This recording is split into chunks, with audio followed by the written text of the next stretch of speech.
There are sounds we are never meant to hear, not because they are dangerous, but because once you hear them, you cannot forget that they exist.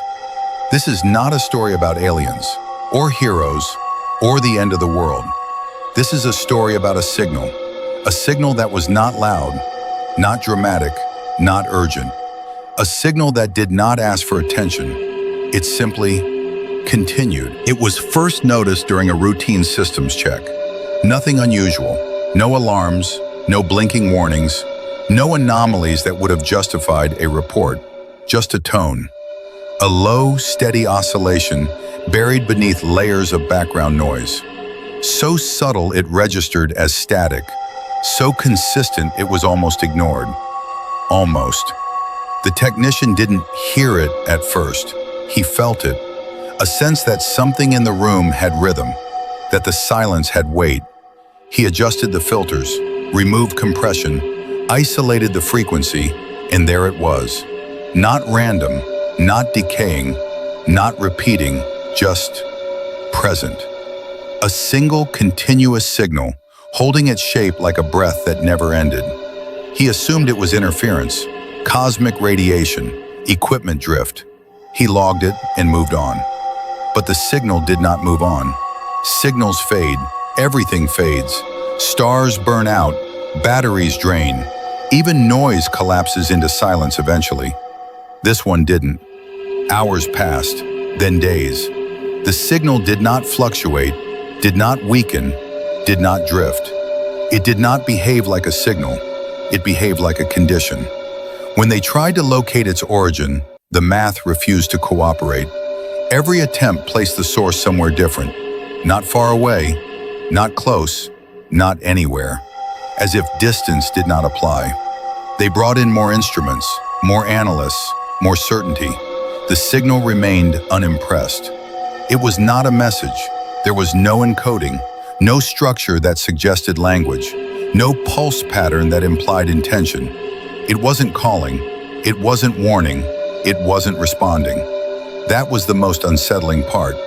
Most things in the universe react. This did not. You could amplify it, filter it, reverse it. It stayed the same, as if it existed independently of observation, as if it was not being transmitted, but allowed.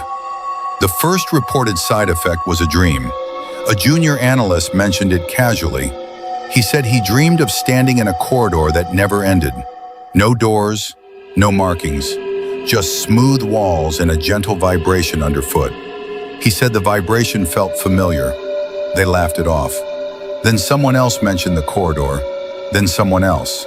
Different people, different cultures, same description. No fear, no threat, just length. Distance without destination. They lowered the signal into the audible range. Barely.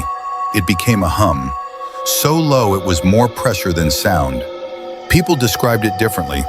Some said it felt warm. Others said it felt empty. One person said it felt like being remembered by something you could not see. The hum did not change, but people did. The logs began showing inconsistencies. Nothing dramatic, just gaps. 5 minutes unaccounted for, then 12, then 43. Clocks disagreed with each other. Watches ran slow near the equipment, fast when removed. No one panicked. Panic requires clarity. This was subtle. This was polite. No one asked why the signal existed. That was the strangest part. They asked, "How strong is it? Where is it from? Can we isolate it?" But never why. It was as if the question didn't occur naturally, as if the signal occupied the mental space where curiosity normally lived. A senior engineer began recording private audio notes. Not reports, not data, just thoughts. He spoke slowly, as if afraid to interrupt something. He said the hum followed him home. Not audibly, conceptually. He said silence felt incomplete without it. He stopped recording after the 7th entry. The files ended mid-sentence. No sign of distress, no sign of interruption, just conclusion. A theoretical model finally produced a result. It suggested the signal was not traveling through space. It suggested space was forming around it. This was dismissed, then quietly reconsidered, then never spoken of again. The researcher who created the model requested reassignment.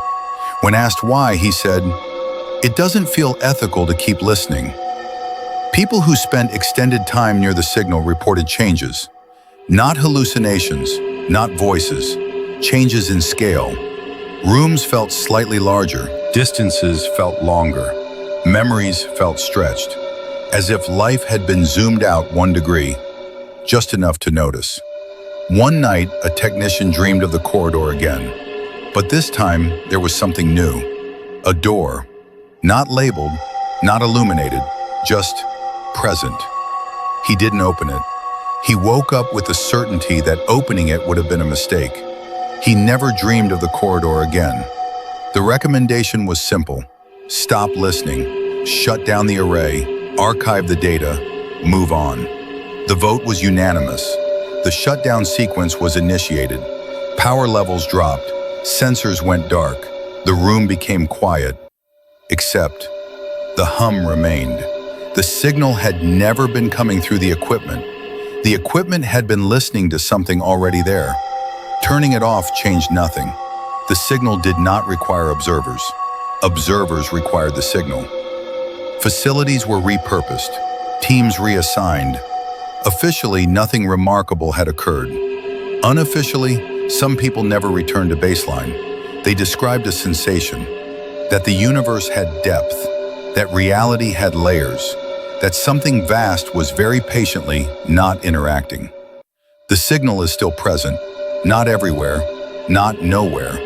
If you lower your environment enough, reduce distraction, slow your perception, you might notice a pressure in the silence, a consistency, a reminder that not all mysteries announce themselves. Some simply remain. This story does not end, because the signal does not end. It does not want anything from you. It does not warn. It does not invite. It only continues. And now that you are aware of it, you may begin to notice how loud silence used to be.